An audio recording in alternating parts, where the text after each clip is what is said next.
UK royal family gets financial boost from offshore wind in palaces. Profits at the Crown Estate doubled thanks to offshore wind deals, while visitors to royal palaces are almost back to pre-pandemic levels. New reports on the finances of Britain's royal family and its ancient property portfolio have revealed a double dose of good news for the household, which has been destabilized by illness and injury in recent months. Hey guys, welcome to my channel. Please don't forget to like and subscribe and click on the notification bell to remain updated.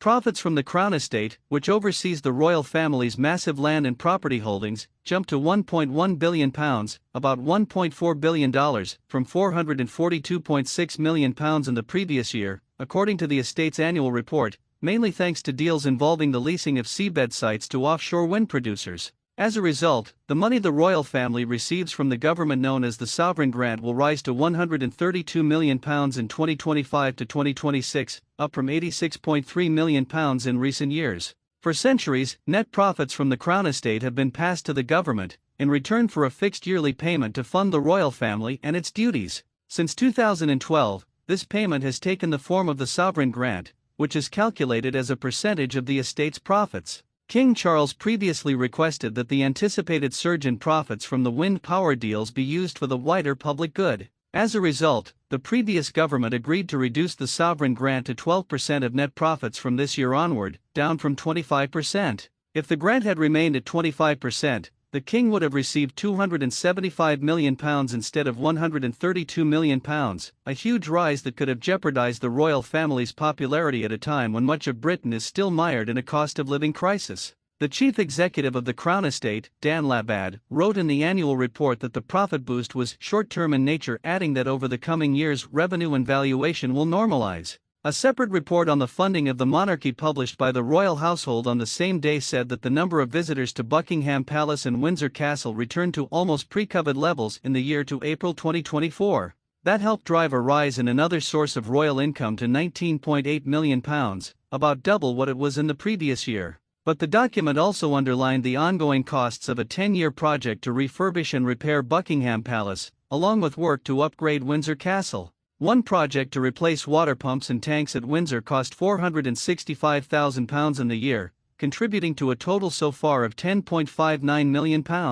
Britain's National Audit Office, a public spending watchdog, said on Tuesday that overall, the royal household had managed the £369 million project to renovate Buckingham Palace well, but added that some projects had overrun. Works in the palace's East Wing were completed 2 years late and came in at 78% over the estimated cost.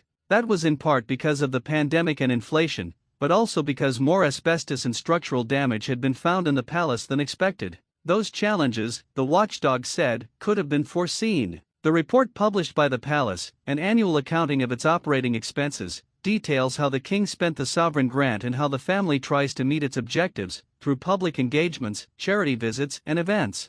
Family members took part in 2,300 engagements in Britain and abroad, the report said, significantly less than the total in the year before the pandemic, when Queen Elizabeth II and her family managed 3,200 official engagements. The ranks of royals able to fulfill official duties have thinned in recent years, following the decision of Prince Harry and his wife Meghan to step back from their roles in 2020, and the deaths of Prince Philip and the Queen. King Charles's cancer diagnosis earlier this year, and that of Catherine, Princess of Wales, meant that two of the family's best-known figures temporarily stepped back from public appearances, although the king continued to undertake his constitutional duties. After almost 3 months away from the spotlight, Charles returned to public duties in April, while Catherine appeared in public for the first time last month, taking part in a ceremonial parade in London. But their health issues will continue to affect the number of public appearances, the report said.